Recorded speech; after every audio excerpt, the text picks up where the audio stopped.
Assalamualaikum warahmatullahi wabarakatuh. Alhamdulillah, syukurillah, wassalatu wassalamu ala rasulillah Sayyidina Maulana Muhammad ibn Abdullah wa ala alihi wa sahbihi wa mawala. Amma ba'd, yang saya hormati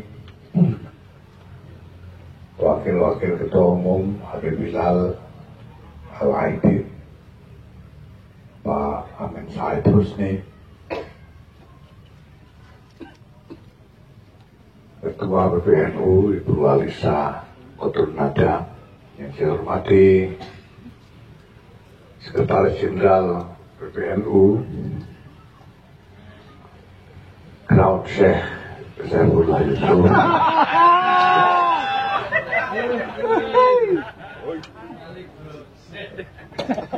yang sengaja saya datangkan dari Pasuruan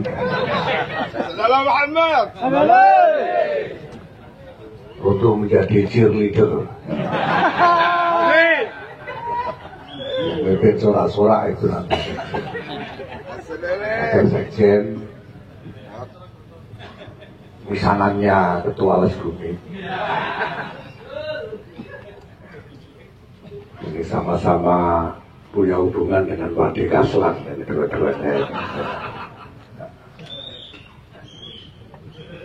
Pak Najib dengan Pak Jadul ini. Saudara-saudara jajaran pengurus Les Bumi, baik PBNU maupun dari PBNU seluruh Indonesia yang hadir. Alhamdulillah, senang mendengar bahwa di sini hadir 300 kurang lebih partisipan yang secara sukarela dan mandiri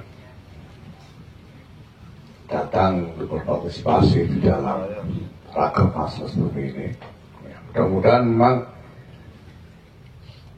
tidak mengikuti Rakernas sungguhan, bukan cuma nunggu isyarah 6 tambah 4 jadi sempurna.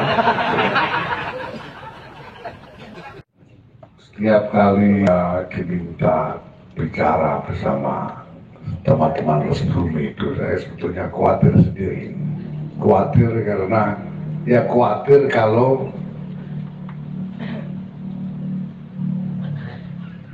saya tergoda untuk bicara tentang semua hal yang saya pikirkan sehingga jadi nggak selesai-selesai.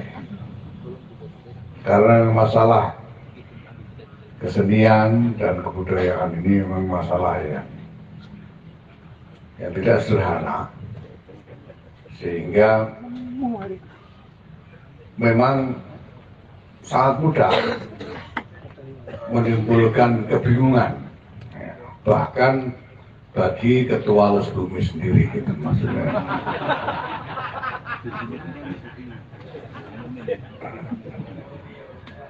Tempo hari waktu ada acara di Jakarta, di mana itu, Ismail itu, di pusat perfilman Ismail itu, saya sudah cek, saya tanyakan dan mendapat konfirmasi tentang kepanjangan dari Les Bumi itu apa. Les Bumi itu kepanjangan dari Lembaga Seniman dan Budayawan Muslimin Indonesia. Jadi ini lembaga tentang orang-orang.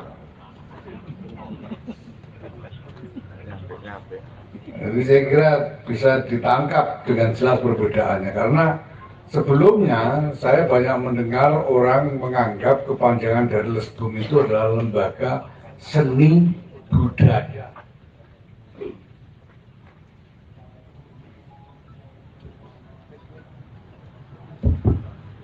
Kayaknya mikrofonnya nyanyi juga.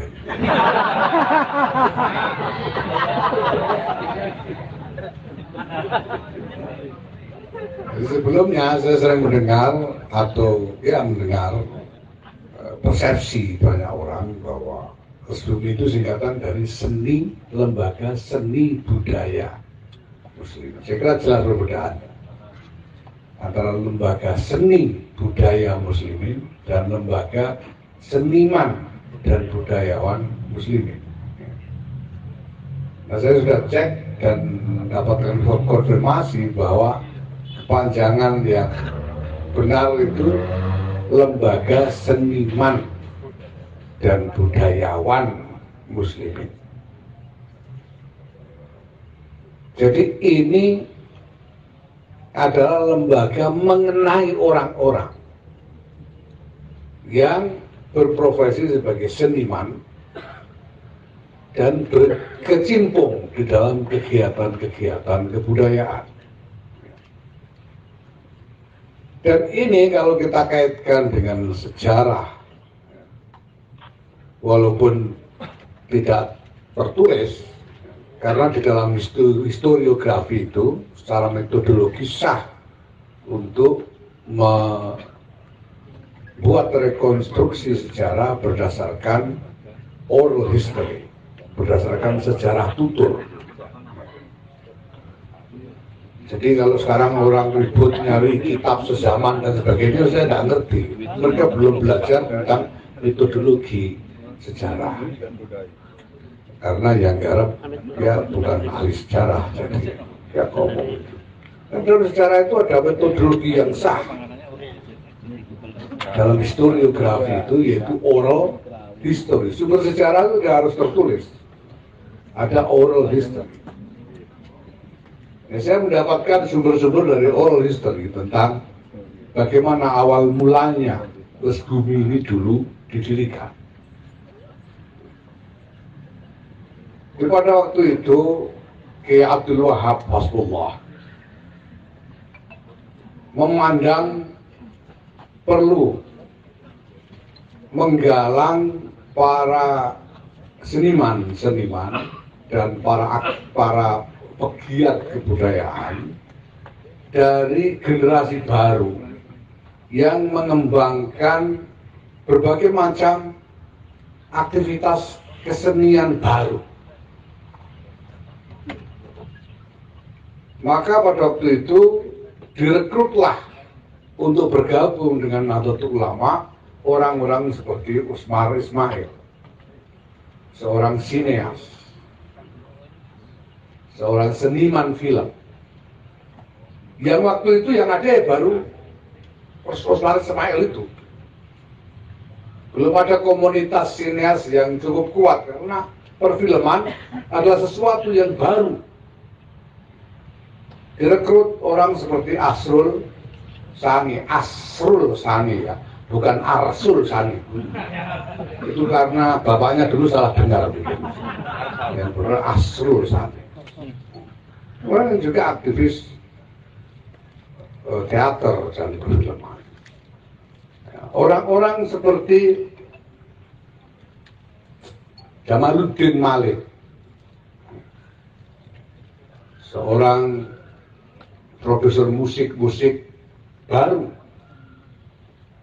musik yang memang belum pada mulanya belum populer, kemudian menjadi populer. Dan Jamaluddin Malik salah seorang produser yang banyak mengangkat musik baru ini dan juga film-film sebagai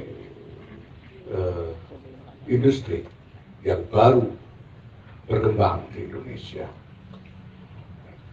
Nah, pada waktu itu sejumlah kiai protes. Kenapa harus diajak orang-orang macam begini? Ini kan orang-orang perfilman yang kemudian diajak bergabung oleh Kiai Hasbullah dan diwadai dalam SBUMI ini.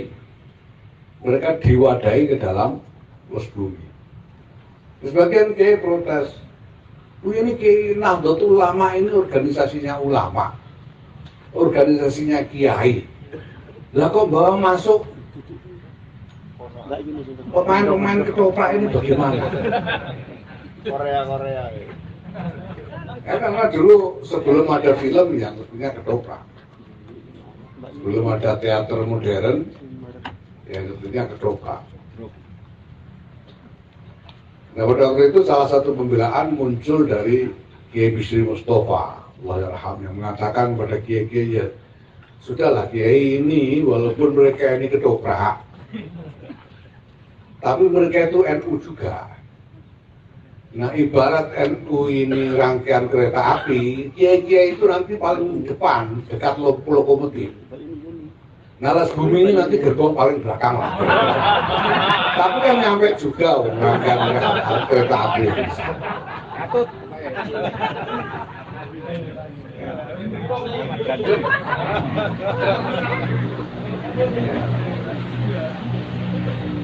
Begitu juga misalnya cerita ya yang lain yang juga menggambarkan bagaimana geliat para aktivis kesenian di kalangan Nahdlatul Ulama ini bekerja menghadapi tantangan-tantangan yang hadir di zaman mereka. Saya sudah pernah cerita ketika pada waktu itu ada musik barat yang membanjir menjadi sangat populer, dan kemudian ada inisiatif untuk membuat musik juga tapi yang kira-kira pantas buat santri. Lalu dibuat kreasi musik yang waktu itu terkenal sebagai samproh, musik samproh dengan lagu-lagu yang berisi selawat, doa-doa dan lain sebagainya. Musik juga, tapi dikreasi sendiri supaya kelihatan lebih pantas buat santri-santri waktu itu. Dan dikatakan bahwa upaya semacam itu adalah diibaratkan sebagai upaya membangun bendungan.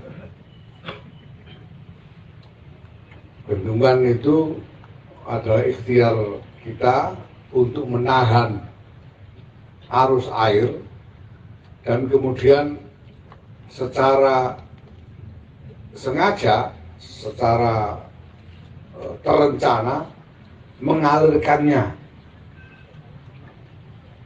dengan cara yang lebih konstruktif.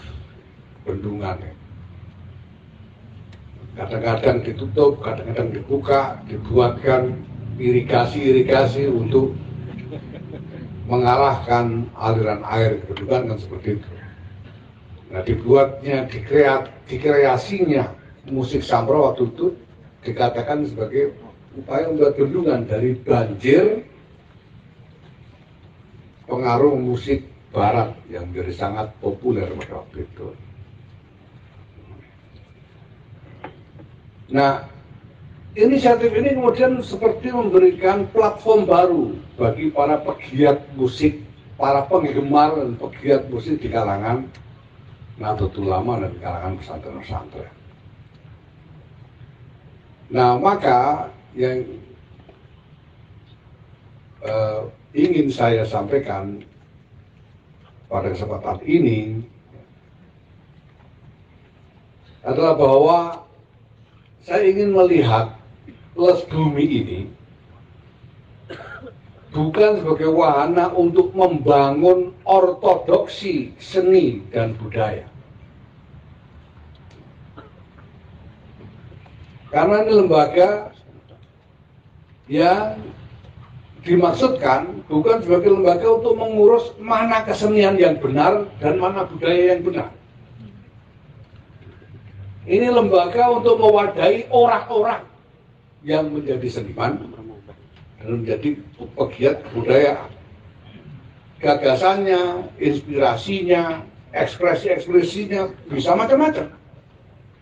Tapi orang-orang itu tergabung di dalam lembaga seniman dan budayawan muslimin Indonesia ini. Nah, apakah tidak boleh kita berpikir tentang bagaimana nilai-nilai luhur, kebudayaan yang perlu kita kembangkan? Jelas boleh. Jelas boleh. Tetapi paling jauh lembaga ini kita sediakan sebagai wadah dari berkembangnya wacana. Bukan sebagai satu strategi untuk menciptakan kemapanan persepsi tertentu tentang kesenian dan kebudayaan. Karena orang banyak bisa punya persepsi yang sangat beragam mengenai kesenian dan kebudayaan. Nah, Nahdlatul Ulama itu sendiri memang dibangun untuk melakukan konsolidasi dari satu konstituensi Islam, konstituensi para masyarakat yang mengikuti syariat Islam sebagai panduannya. Sehingga Nahdlatul Ulama pada hal-hal tertentu, pada titik-titik tertentu yang terkait dengan syariat, ini menjadi pemersatu atau bahkan menjadi penentu dari berbagai macam perbedaan pendapat di dalam wacana syariat. Memang Nahdlatul Ulama itu sendiri, karena dalam pelaksanaan syariat itu seringkali terjadi perbedaan pendapat di kalangan para ulama, perbedaan pandangan mengenai suatu masalah. Dan Nahdlatul Ulama ini memang dimaksudkan agar berfungsi sebagai penentu mana pandangan yang akan kita pilih untuk dipegangi bersama. Tetapi soal syariat, kalau bukan syariat ya tidak usah. Kalau soal kebudayaan yang tidak berhubungan dengan syariat ya sudah, tidak usah diatur-atur, tidak usah dijadikan ortodoksi, tidak usah dibangun ortodoksi mengenai hal itu. Bahkan ya tidak usah dibicarakan dalam level lembaga. Makanya saya juga tidak mau membuat keputusan PBNU mengenai nasab misalnya, itu bukan soal syariat kok. Itu serah aja sana. Mau bertengkar, benar bertengkar di jalanan aja, jangan dibawa ke PBNU atau ke lembaga, ke organisasi. Kenapa? Bukan masalah syariat. Nah begitu juga hal-hal yang terkait dengan budaya ini. Kalau hal itu tidak menyangkut syariat, ya tidak perlu ditetapkan, tidak perlu dilakukan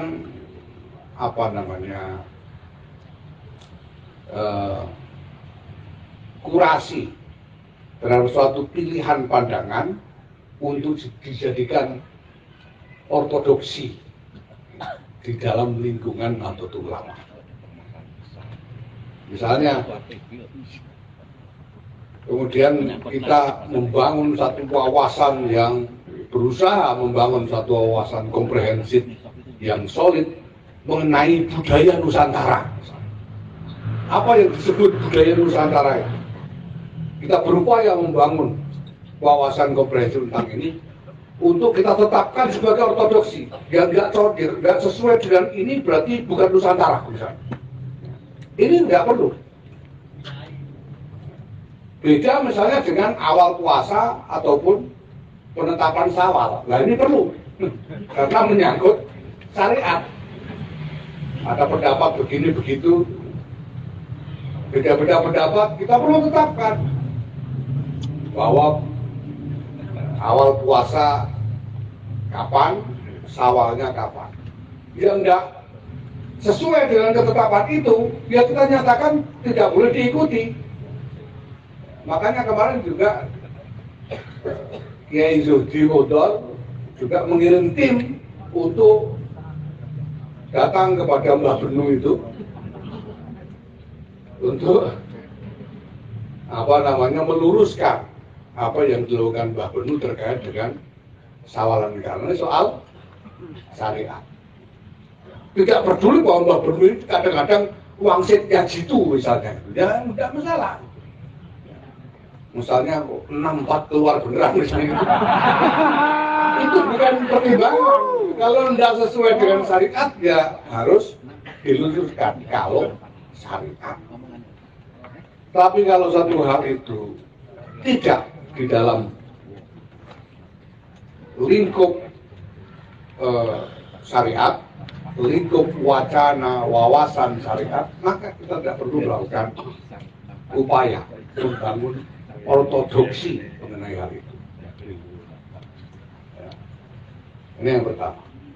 Nah, kemudian apa yang bisa dilakukan oleh Les Bumi? Saya berulang kali menyampaikan, ya walaupun ini masih terasa abstrak, karena memang mohon maaf, saya sendiri memang memerlukan waktu untuk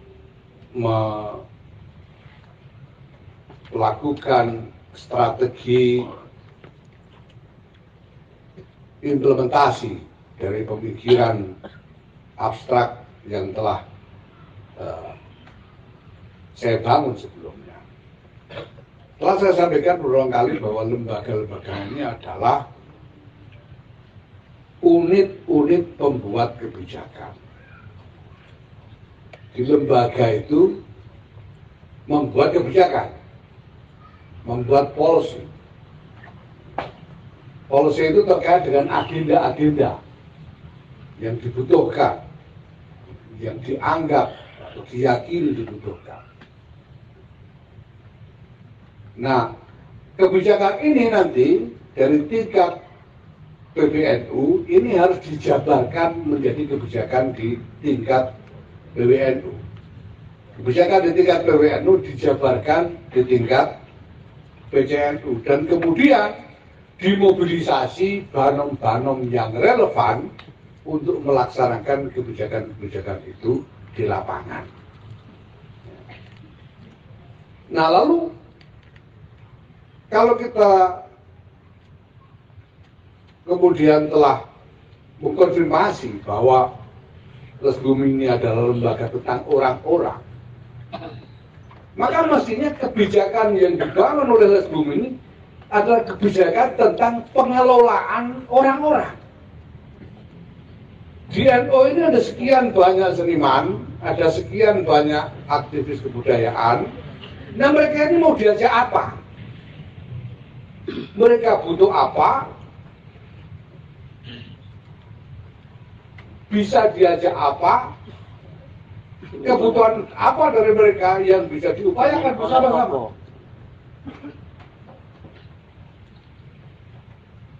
Nah, misalnya dalam hal ini Les Bumi bisa mulai menggalang data tentang seniman-seniman Nahdlatul Ulama, kemudian memetakan sebarannya dan memetakan kelompok-kelompok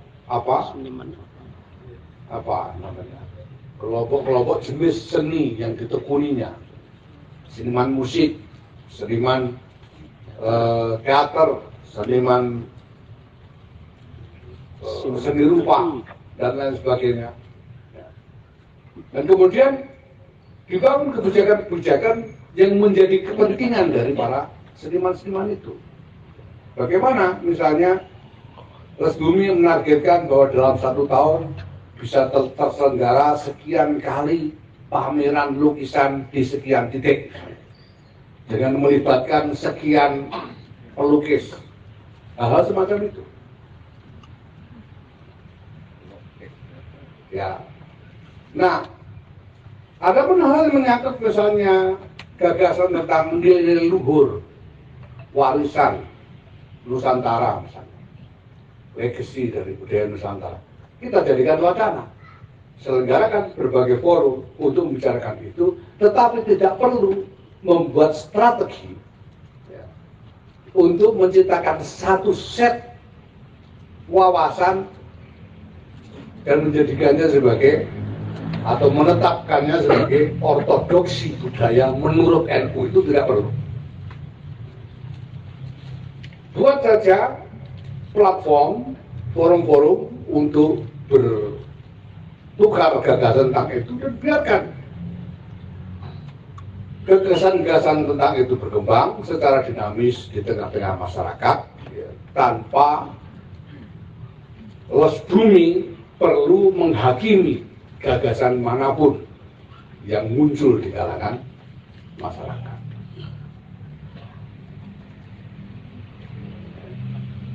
Nah, ini saya kira cukup jelas karena ya saya biasanya kalau bicara ini lebih lugas, tidak ruwet seperti Pak Jadul. Ya. Ya. Saya kira ini cukup jelas dan tidak bisa dimistik. Nah, ini yang pertama. Yang kedua, saudara sekalian, kalau kita baca, kita renungi tradisi atau laku dari salafus sholih di Nusantara ini, salafus sholih Nusantara, tentang bagaimana mereka memperlakukan kesenian dan memanfaatkan kesenian. Maka saya kira sudah menjadi kesimpulan yang umum yang diyakini oleh sebagian besar orang bahwa para salafus sholeh Nusantara ini dulu memperlakukan dan memanfaatkan kesenian ini sebagai media untuk melakukan dakwah, untuk memperkenalkan nilai-nilai Islam. Sedangkan Joko itu menciptakan wayang sebagai satu platform kesenian, bukan untuk membangun filosofi perwayangan, bukan untuk membangun ideologi budaya wayang, bukan. Tapi beliau menciptakan platform perwayangan itu sebagai media untuk menyampaikan nilai-nilai Islam dengan cara yang sesuai dengan mindset audiensnya, yaitu khususnya orang Jawa, sesuai dengan budaya mereka, sehingga nilai-nilai Islam ini, wawasan tentang nilai Islam ini menjadi lebih mudah diterima oleh masyarakat. Dan hasilnya jelas, kemudian ya katakan Islamisasi tercapai dengan begitu cepat. Jadi kesenian sebagai wahana dakwah, kesenian sebagai instrumen dakwah, ya, kesenian sebagai instrumen dakwah. Jadi substansinya apa? Substansinya dakwah, nilai-nilai agama, kendaraannya kesenian.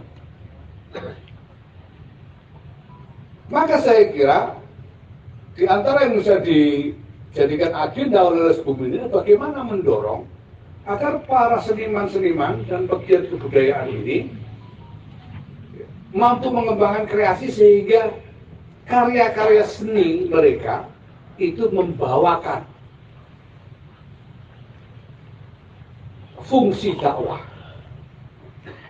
membawakan nilai-nilai agama, sehingga karya seni itu sendiri menjadi dakwah untuk nilai-nilai agama. Jadi kalau kita mau bicara tentang apa nilai-nilai yang harus dibawa, nilai-nilai agama, Nahdlatul Ulama. Jadi sekali lagi kita tidak perlu berpikir tentang suatu ideologi kesenian tertentu. Itulah sebabnya dulu di antara agenda gerakan yang paling keras dilakukan oleh Les Bumi adalah menentang gerakan lekra yang berusaha membangun ortodoksi budaya dengan memusuhi bahkan memusnahkan karya-karya seni yang dianggap tidak sesuai dengan ideologi budayanya lekra, yaitu komunisme. Dan itu yang ditentang keras oleh gerakan les bumi pada waktu karena kita memang tidak menginginkan satu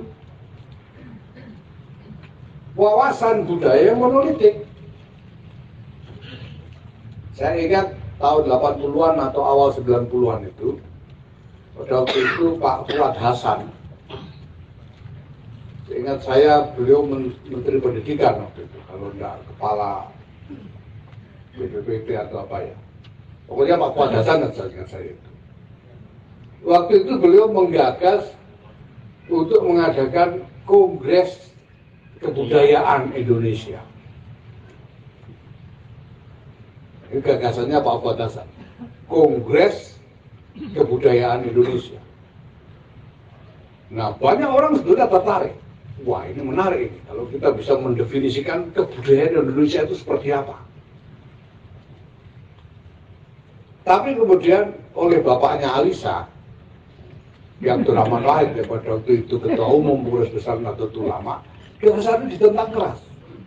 Gus Dur mengatakan kebudayaan tidak boleh dijadikan gimmick politik. Kenapa? Karena Kongres Kebudayaan itu, gagasan tentang Kongres Kebudayaan itu diorientasikan pada satu wawasan tentang ortodoksi kebudayaan Indonesia. Sehingga budaya kemudian dianggap bisa dibangun menjadi satu wawasan yang monolitik. Ini yang sebetulnya ya paling tidak perlu kita lakukan. Buat apa? Karena budaya itu adalah gagasan yang sangat cair dan setiap orang bisa mengembangkan gagasan-gagasan masing-masing tentang budaya ini.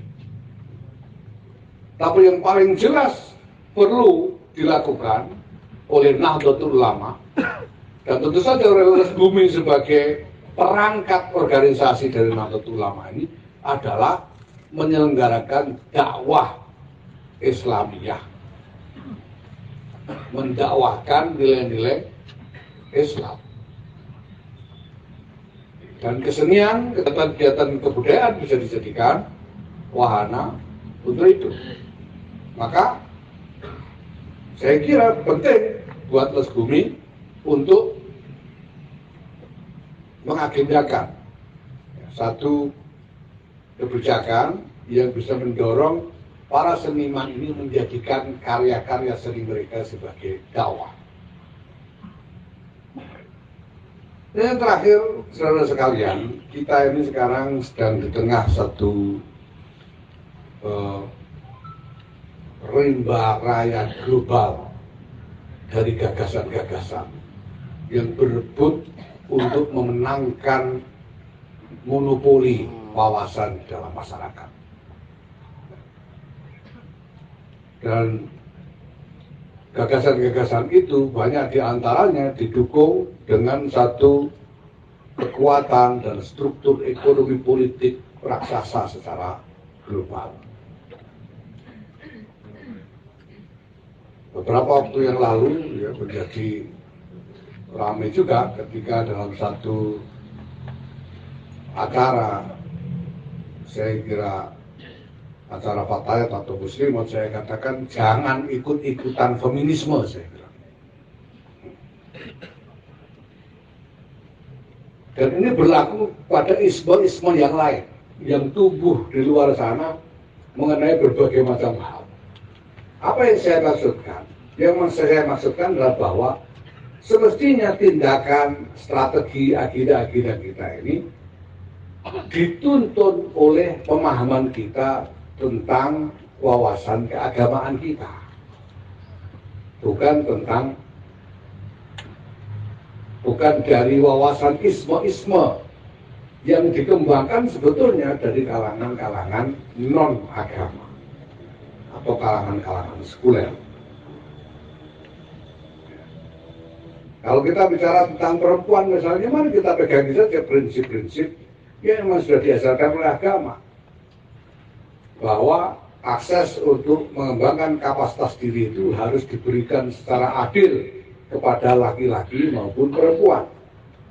Karena thalabul ilmi fardhatun ala kulli muslimin wa muslimatin. Nah, kalau fardu ya jangan dibatasi. Jadi haram hukumnya membatasi akses untuk pengembangan kapasitas diri bagi perempuan. Harus adil sama dengan laki-laki. Wong fardu wajib. Nah kalau sudah gitu, kalau ada urusan ya harus diserahkan kepada yang paling ahli. Tausidul amri ila ahli, gitu saja. Nggak peduli laki-laki atau perempuan. Siapa yang kompeten? Jangan sampai menyerahkan urusan kepada orang yang tidak kompeten, walaupun laki-laki, walaupun gus sekalipun. Kalau tidak kompeten ya jangan. Ya, kalau yang kompeten perempuan ini kasihkan kepada yang kompeten walaupun perempuan. Itu sebabnya saya juga sebetulnya juga ya tidak terlalu enak dengan pikiran kuota untuk perempuan itu sebetulnya tidak terlalu nyaman saya. Ya kompeten apa enggak, walaupun perempuan kalau nggak kompeten masa dipaksa. Nggak kompeten ya sudah, jangan dikasih. Walaupun perempuan gitu. Jadi kalau usah mikir kuota, ya kompeten gitu aja. Pokoknya asal akses untuk mengembangkan kapasitas diri tidak dibatasi bagi siapapun. Kemarin ya saya dikatakan terlalu berani karena memasukkan perempuan-perempuan di dalam jajaran pengurus harian BBN. Ya saya katakan ini yang kompeten. Kalau ada yang lebih kompeten, mana bawa sini. Yang kompeten Alisa yang saya maksud. Kalau ada yang lebih baik sini, saya pecat Alisa. Ini bawa yang lebih kompeten. Ini sederhana itu, karena memang itulah wawasan keagamaan yang kita miliki. Begitu juga tentang hal-hal yang lain. Sekarang ini ada ideologi environmentalis, ya, yang sangat dipaksakan sebagai kebijakan ekonomi politik dengan kekuatan-kekuatan besar. Ya kita tidak perlu grogi dengan itu. Kita harus berpikir tentang itu semua berdasarkan wawasan kita sendiri. Saya, insya Allah minggu depan saya berangkat karena sebuah acara untuk tahu perjalanan, serial perjalanan. Salah satunya di Lisbon, di Portugal. Saya tahu apakah Alisa diundang juga. Datang juga, oke. Dan di sana saya diminta bicara tentang tema sacred ecology, tentang ekologi yang suci. Kenapa? Karena sekarang sedang dikembangkan satu wawasan environmentalisme yang ingin menyatakan bahwa lingkungan hidup ini suci, sama sucinya dengan manusia. Pohon itu suci, batu-batu, ya kira-kira, ya makanya saya kadang-kadang kuat terus pandangan planetnya Jadul ini mengarah ke sana. Itu semuanya suci. Air itu suci, binatang-binatang itu suci. Ya. Saya bilang ya, kita tidak bisa berpikir begitu. Kenapa? Karena kita tahu bahwa yang suci adalah Allah. Hanya Allah. Dan kalau kita bicara tentang lingkungan hidup yang suci adalah tanggung jawab manusia untuk merawat lingkungan hidup itu. Karena tanggung jawab itu datang dari Allah yang suci. Sungainya tidak suci. Banyak dipakai orang BAB dan sebagainya. Sungainya tidak suci. Hakikat sungainya. Ya, hutan-hutan itu tidak suci. Yang suci adalah tanggung jawab manusia untuk merawatnya. Karena seluruh isi bumi ini diciptakan untuk manusia, semuanya. Ya. Walladzi khalaqalakum ma fil ardi jami'a. Semuanya ini buat manusia. Silakan pakai. Cuma dikatakan jangan membuat kerusakan. la tufsidu fil ard ba'da islahiha. Ya. Pikirkan akibatnya di masa depan. Ya ayyuhalladzina amanu taqullaha wal tanzur nafsum ma qaddamat lighad wattaqullah, dan seterusnya. Nah, maka saudara sekalian, ini yang penting kita ingat ketika menghadapi kampanye berbagai macam gagasan-gagasan baru yang ditawarkan, dan banyak diantaranya mendesak-desak, membujuk-bujuk, bahkan kadang memaksa-maksa agama agar ikut melegitimasi gagasan-gagasan itu. Maka pemimpin-pemimpin agama dikumpulkan, ketua umum PBNU diundang, diminta untuk melegitimasi gagasan itu sebagai sesuatu yang memang diminta oleh agama. Padahal tidak. Nah, ini sekarang banyak semacam ini. Nah, saya katakan di sini ini supaya teman-teman semuanya tidak mudah untuk hanyut ke dalam arus-arus kuat dan kembali meneguhkan apa yang kita pegangi sebagai para kader Nahdlatul Ulama, sebagai pengikut Nahdlatul Ulama, apalagi sebagai pemimpin Nahdlatul Ulama, bahwa pegangan kita adalah wawasan Islam Ahlus Sunnah wal Jamaah An-Nahdliyah, bukan yang lain. Segala gagasan harus diukur, dipertimbangkan berdasarkan wawasan Islam Ahlus Sunnah wal Jamaah An-Nahdliyah. Saya sudah bolak-balik tegaskan juga bahwa keputusan organisasi harus didasarkan pada pertimbangan-pertimbangan syariat.